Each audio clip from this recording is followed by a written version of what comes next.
शशांक चक्रम सकरीट कुंडलम सपीतवस्त्रम सरसीरुहेक्षणम सहारवक्षस्थल कौस्तुभ श्रियम नमामि विष्णु शीर्षा चतुर्भुजम।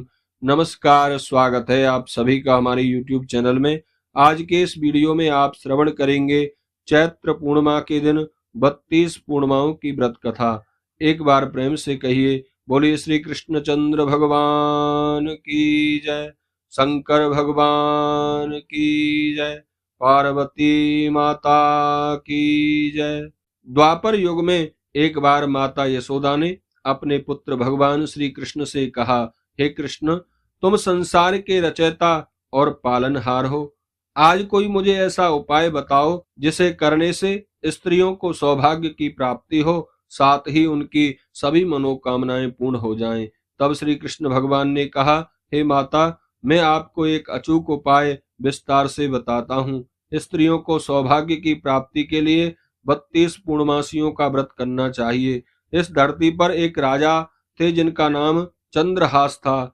वे अनेक प्रकार के रत्नों से परिपूर्ण कार्तिका नामक नगरी में राज्य करते थे। उसी नगरी में एक धनेश्वर नाम का ब्राह्मण था जिसकी स्त्री अति सुशील और रूपवती थी। उस ब्राह्मण के घर में धन धान्य आदि की कमी नहीं थी, लेकिन उसके कोई संतान न होने के कारण वे हमेशा दुखी रहते थे। एक दिन उस नगरी में एक तपस्वी आया। वह तपस्वी उस ब्राह्मण के घर को छोड़कर सभी घरों से भिक्षा लेता और अपना पेट भरता। एक दिन तपस्वी भिक्षा अन्न को प्रेम पूर्वक खा रहा था कि ब्राह्मण धनेश्वर ने योगी को यह सब कार्य करते हुए देखा। धनेश्वर योगी के पास जाकर बोला, महात्मन, आप सभी घरों से भिक्षा लेते हैं लेकिन मेरे घर कभी नहीं आते। मैं इसका कारण जानना चाहता हूँ, क्या कारण है?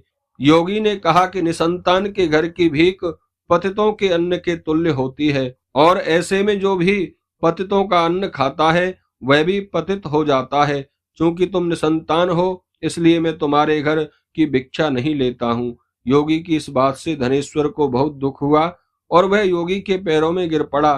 कहने लगा, हे महाराज, कृपया करके मुझको पुत्र प्राप्ति का उपाय बतलाइए। मैं पुत्र न होने के कारण बेहद दुखी रहता हूँ। सब कुछ होते हुए भी मैं खुश नहीं हूँ। आप मेरे इस दुख को दूर करने का उपाय बताएं।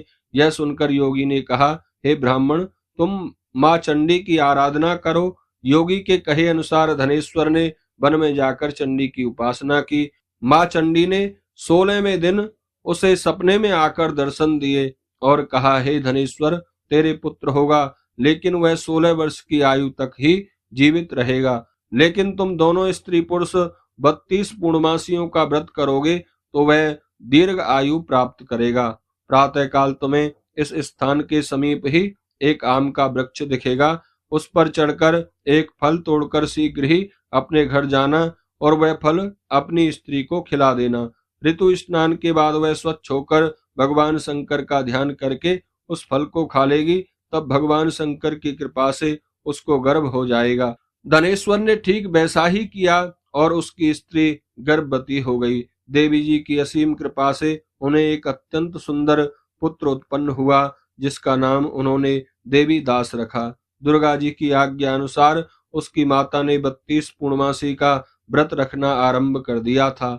16वां वर्ष लगते ही देवीदास के माता पिता को चिंता होने लगी कि कहीं उनके पुत्र की इस वर्ष मृत्यु न हो जाए।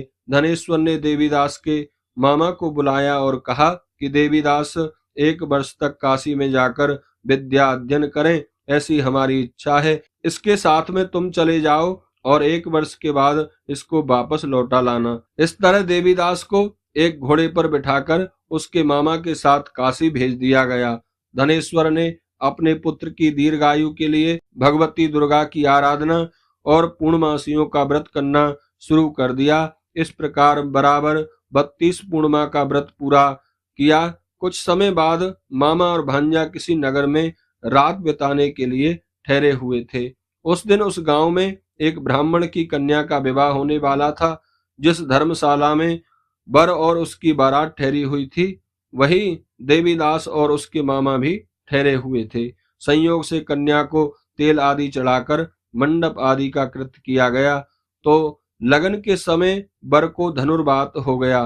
तब वर के पिता की नजर देवीदास पर पड़ी और उन्होंने सोचा कि ये मेरे पुत्र जैसा ही सुंदर है, मैं क्यों ना इसके साथ ही उस कन्या का लगन करा दूं और बाद में विवाह के अन्य कार्य मेरे लड़के के साथ हो जाएंगे। ऐसा सोचकर वर का पिता देवीदास के मामा से जाकर बोला कि तुम थोड़ी देर के लिए अपने भांजे को हमें दे दो।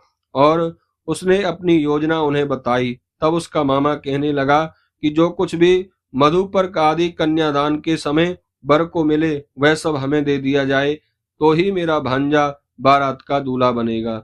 यह बात वर के पिता ने स्वीकार कर ली और इस तरह से देवीदास का विवाह उस कन्या के साथ हो गया।